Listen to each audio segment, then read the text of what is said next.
Hey, welcome to another video. Let's do this comment. This from Terry Bunker, and he says, I'm not sure if I was an alcoholic, but I binged 2 years alcohol free, fair play to you, and it was very easy to stop. But an open bottle was an empty bottle with me. I was over 40 before I ever started drinking. Oh, that's interesting. So, I think the longer you drink, the more difficult it is. Obviously, the longer you drink, the more difficult it is to overcome any habit. Right? You've got a lot more. It's become a lot more integrated into your life, into the things that you do, the way that you think, the way that you interact with other people, the way you interact with your environment, your home, everything.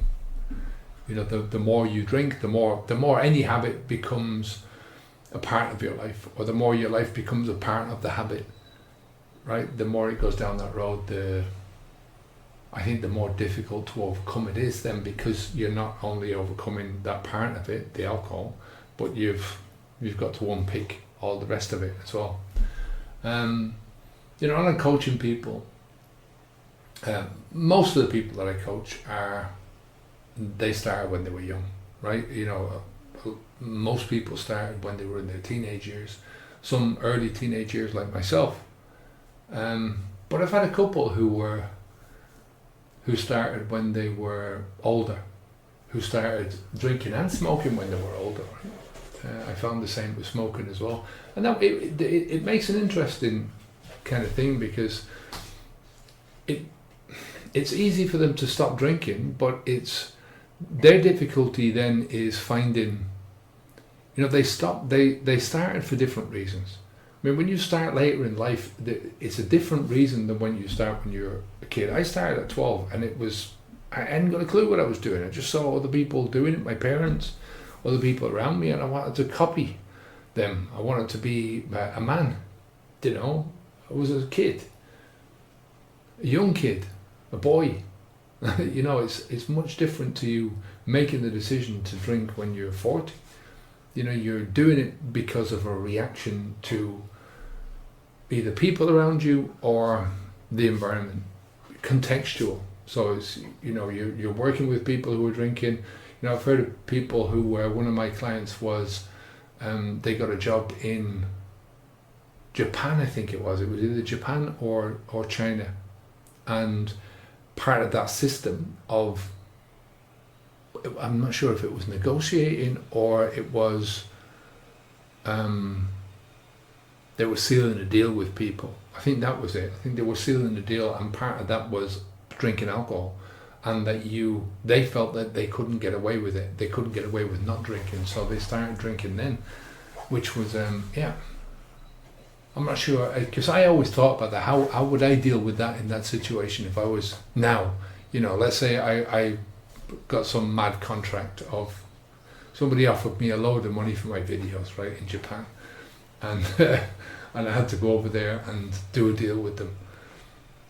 Obviously, if they're alcohol-free videos, then it doesn't work out that way. But you get what I mean. What would I do as a non-drinker, somebody who hasn't drunk, and put a lot of time into this, into effort, into building my life with alcohol?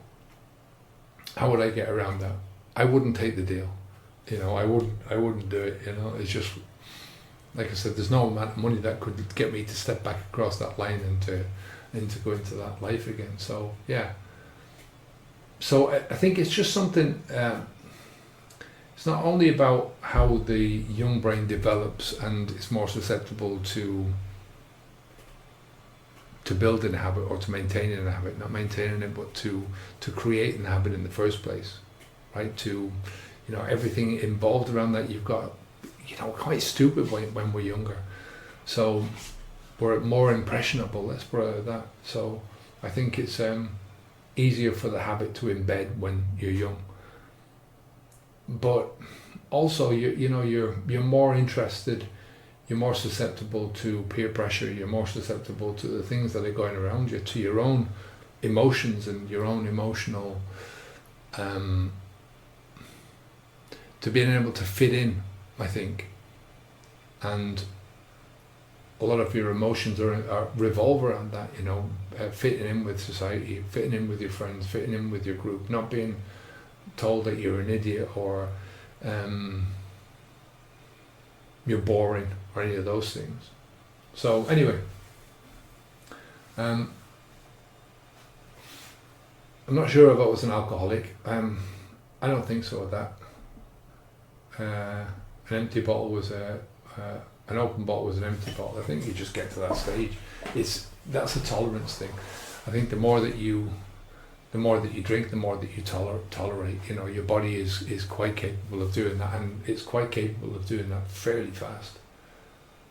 You know, it still becomes part of the habit, but you know, I don't know. I mean, you know, if you're with friends and if you're in that contextual situation where, not that you're forced to drink, but you feel like it would be fun to do it, or you know, it would be better if you would be better to be able to integrate with a certain group of people, or you will be better able to achieve a certain goal, whether that's an emotional goal or an outside goal, an intrinsic goal or an outside goal, by taking alcohol.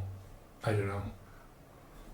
But it's interesting that, you know, I just thought that was an interesting video to do. Over 40 before I ever started drinking.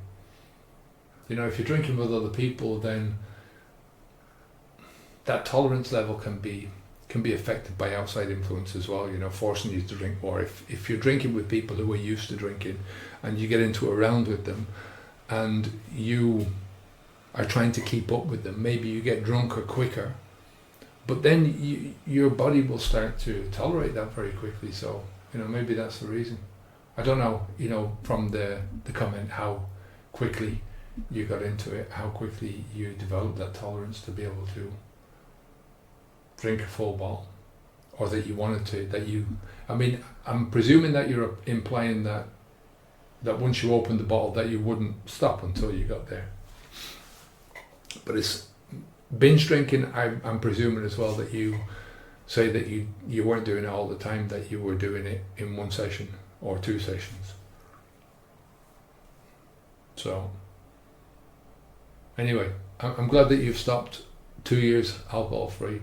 And I'm glad that it was easy for you to stop, because it's not for a lot of people. And I wish you the best of luck, Terry, and I appreciate you leaving the comment. All right, take care of yourself. Speak to you in the next video. Onwards and upwards. Bye now.